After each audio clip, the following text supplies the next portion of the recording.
Assalamu alaikum wa rahmatullah. Dear viewers, how are you? I hope you are well. Alhamdulillah, I am also well. Today I would like to talk a most important topic. The topic name is daily used English sentences. These are very much helpful for those brothers and sisters who will sit for medical admission test, university admission test, BCS, bank jobs and many other competitive exams. So don't mistake this class. I hope that you will stay connected with me and enjoy this class. Let's get started. শিশুটির মুখে হাসি লেগেই আছে। সত্যি ছোট বাচ্চাদের দেখলে তুমি বুঝতে পারবে তার মুখটা না হাসিতে ভরা। আমার একটি ছোট্ট ফুটফুটে মেয়ে আছে, সে যখন হাসে সত্যি প্রাণটি জুড়িয়ে যায়। তাই তো বলা হচ্ছে শিশুটির মুখে হাসি লেগেই আছে। তাহলে এটাকে ইংরেজিতে আমরা কি বলবো? শিশুটি, the baby is always, the baby is always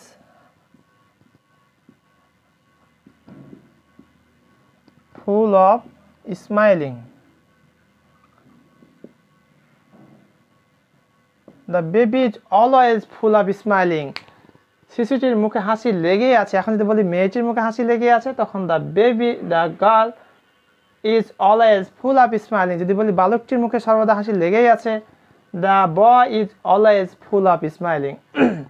ছেলেটি দেখতে তার পিতার মতো। হ্যাঁ, অনেক সময় দেখা যায় পিতার অবয়বটা তার ছেলের মধ্যে অথবা ছেলের অবয়বটা তার পিতার মধ্যে, মানে সাদৃশ্য খুঁজে পাওয়া যায়। তাই তো বলা হচ্ছে ছেলেটি দেখতে তার পিতার মতো। তাহলে ছেলেটি, তার ইংরেজি কি হবে? The boy. The boy. আর দেখতে একই রকম হচ্ছে resembles. The boy resembles his father. The boy resembles his father. তার দুঃখের সীমা নাই। সত্যি এমনও পিতৃহীন মাতৃহীন মানুষ আমাদের সমাজে পাবো, ছেলে মেয়ে যাদের দুঃখের কোনো সীমা নাই। তাহলে এটাকে আমরা ইংরেজিতে কীভাবে বলবো তার দুঃখের সীমা নাই? তার দুঃখ ইংরেজি হচ্ছে his sorrows. His sorrows know no bounds. এটা একটা phrase, no no bounds.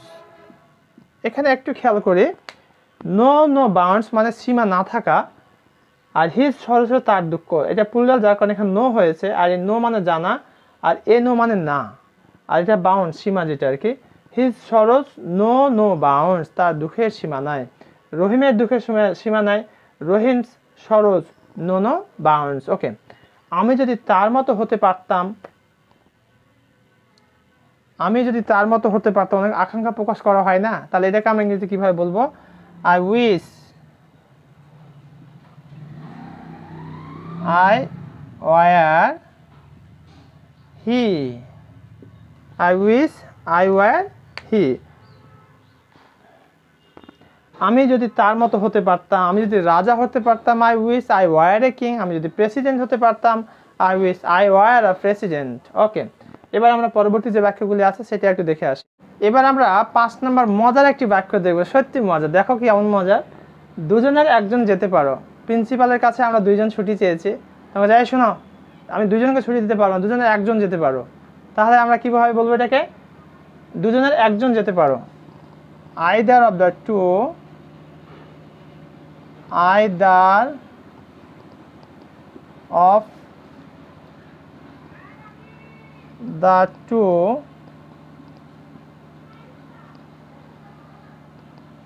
May go. Either of the two may go, দুজনের একজন, অর্থাৎ আইদার বলতে দুজনের একজনকে মিন করতে আমরা আইদার শব্দটি ব্যবহার করি।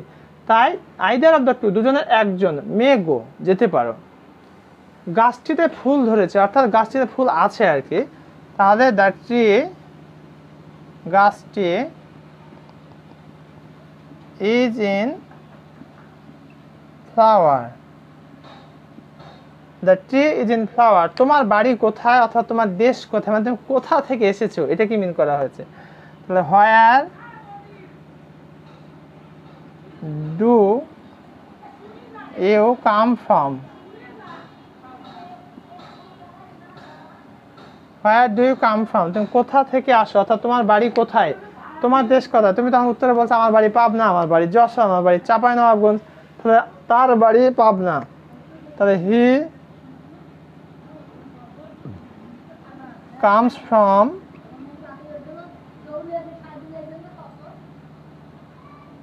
Pabna. Dear viewers, think that if you memorize all these sentences, you can easily make hundreds or thousands of sentences easily. এই বাক্যগুলি যদি তোমরা মুখস্থ করো, অনায়াসে তুমি শত শত হাজার হাজার বাক্য বলতে পারবে। একটু দেখার চেষ্টা করে, যেমন এখানে বলা হচ্ছে তোমার বাড়ি কোথায়, where do you come from, তার বাড়ি পাবনা, তার বাড়ি যশোর, তার বাড়ি খুলনা, রহিমের বাড়ি খুলনা, তাহলে রহিম কামস ফ্রম খুলনা, অর্থাৎ এখানে সাবজেক্টটা বসাবা আর এখানে থার্ড পারসন সিঙ্গুলার নাম্বার, তাদের বাড়ি Barishal, they come from Barishal, স্টুডেন্টদের বাসা চিটাগাং, তাহলে the students come from Chittagong. In such a way, you can practice in your houses, you can practice in your class, and you can practice also your partner. So by practicing, you can improve your position.